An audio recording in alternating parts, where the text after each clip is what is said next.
talking about Donald Trump. Yes. Someone's actually in the Norwegian Parliament just announced that they've nominated him for the Nobel Peace Prize for the deal that he brokered between Israel and the UAE, the United Arab Emirates.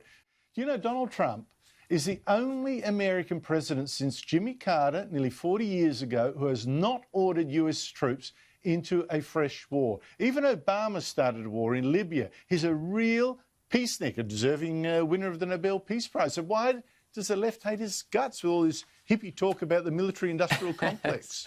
It's extraordinary, isn't it? It was Dwight D. Eisenhower who first kind of belled the cat on the so-called military-industrial complex, and this was the idea that there were these powerful forces, arms dealers, arms manufacturers and so on, who kept pushing subsequent administrations in America into whatever war they could find to make profits. And the left has always railed against the military-industrial complex. It was a great theme in the 60s. That the Republicans were the baddies and the Democrats were the goodies. But we saw it didn't matter whether it was Democrat or Republican presidents. That one after another went to war for whatever reason. Donald Trump, as you say, is the only president not only to not go to war, but to actually deserve his nomination for the Nobel Peace Prize. It is Christian Tybring-Gjedde of the Norwegian Parliament, a conservative parliamentarian who today nominated Donald Trump for the Nobel Peace Prize. He was almost going to be nominated last year for his work with Kim Jong-un and the fact that very much a conflict with North Korea the threat of it had subsided, but he's been nominated now, and the left cannot stand it. This is a great president, and it's yet another reason he deserves to win in a landslide. He does for everything they want on the grounds of peace, and they still don't want him. Rowan, thank you so much for your time. Thanks, Andrew. President Trump announcing a new peace agreement between Israel and the United Arab Emirates. He is speaking to reporters in the Oval Office right now. The UAE is only the third Arab country to recognize Israel's existence. President Trump said that he's already discussing with other nations the possibility of additional cooperation. He says that the two nations will exchange embassies and ambassadors and begin cooperation across the board. 45 years, 25 years civil aviation, never dreamt of such a flight. It's really, really exciting.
To board a historic flight, the first commercial flight in history between Israel to a Gulf Arab country.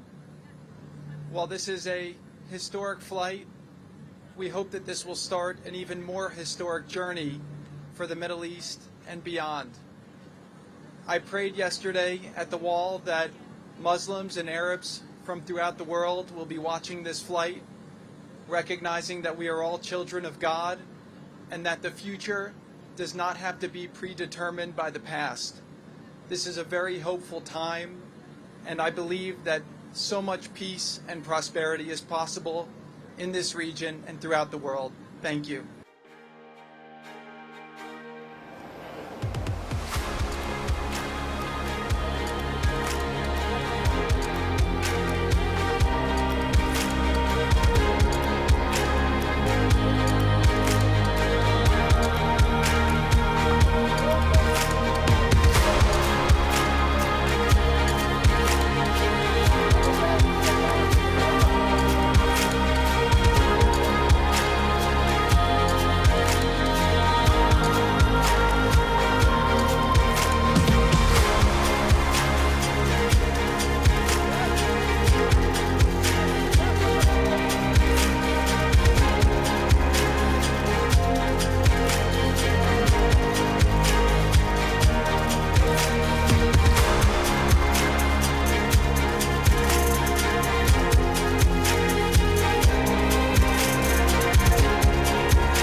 I bring greetings from President Trump to the great people of the United Arab Emirates. We just completed a truly historic flight, the first ever commercial flight from Israel to an Arab Gulf country.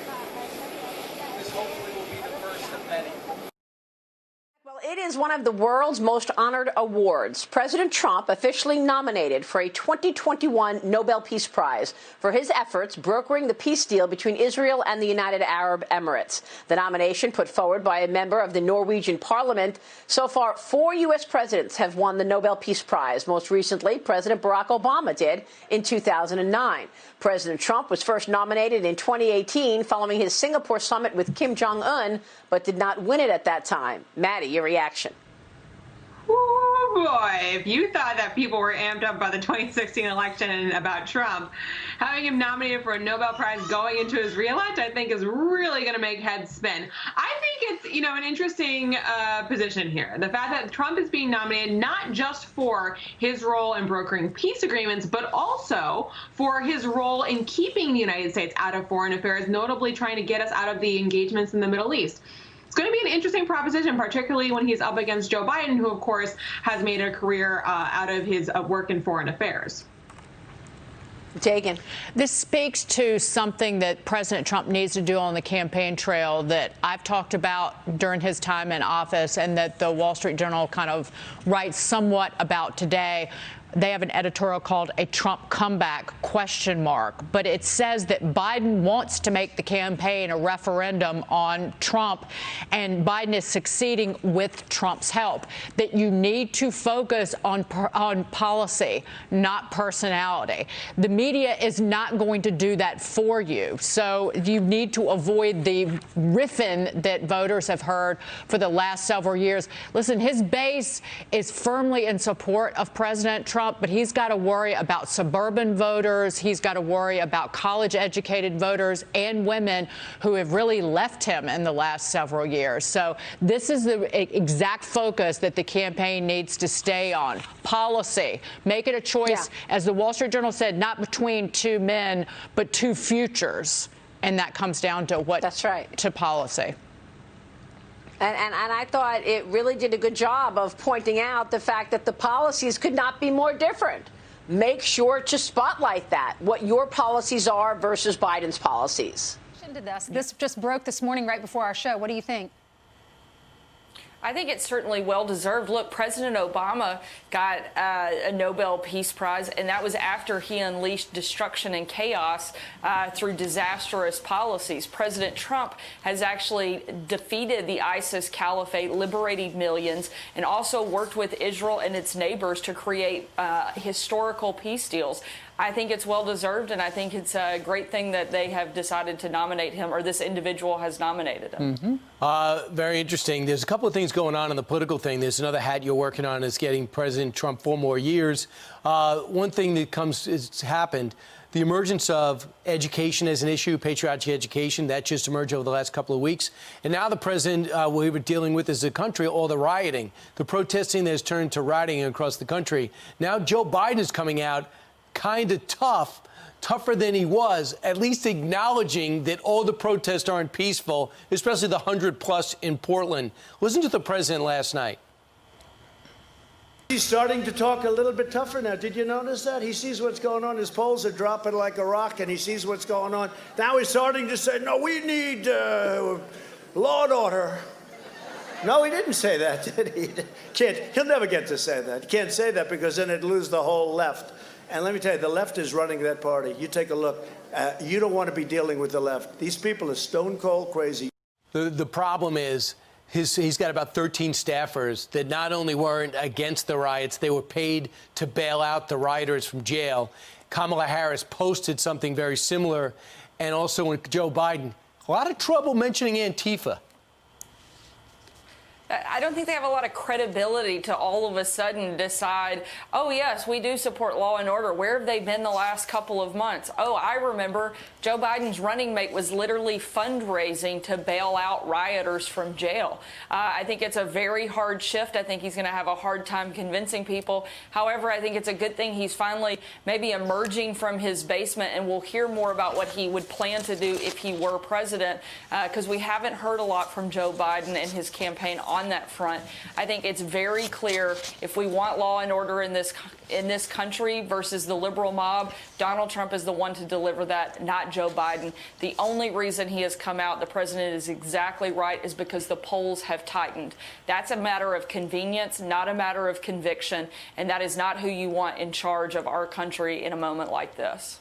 Well, Sarah, yesterday the campaign had a conference call with reporters, and they gave the reporters, a little preview of what's going on with the internals. They said essentially that President Trump is ahead in Arizona, which he won last time, and Nevada, which he did not win. I think they laid out 7 different ways the president could win the Electoral College by as few as 2 votes in the Electoral College, or it could be absolutely a landslide. And the other thing Bill Stepien did yesterday was he essentially started to raise the expectations for Joe Biden at the debate. He said things like, he's really good. He's a politician. He gives speeches. He's good at it. Joe Biden is not formidable anywhere else, but he is formidable on the debate stage. We just hope he shows up.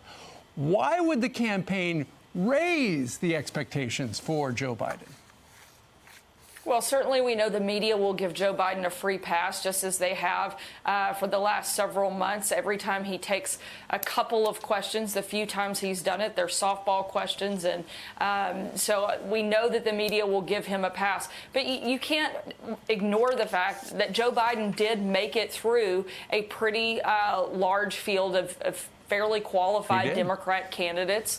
And a lot of that was because he was able to get through those debates. Now, I don't know that it was because he was exactly tough, but he survived them. And I think that the debates are going to be a critical moment, but I have full confidence in President Trump. I think he'll do very well, just as he did in 2016. And again, Joe Biden's been doing this for 50 years. There's got to be something to be said for some muscle memory that hopefully will come back for him, but who knows? I know you were on The View yesterday, and even Joy Behar said she was concerned that Trump might pull this off again.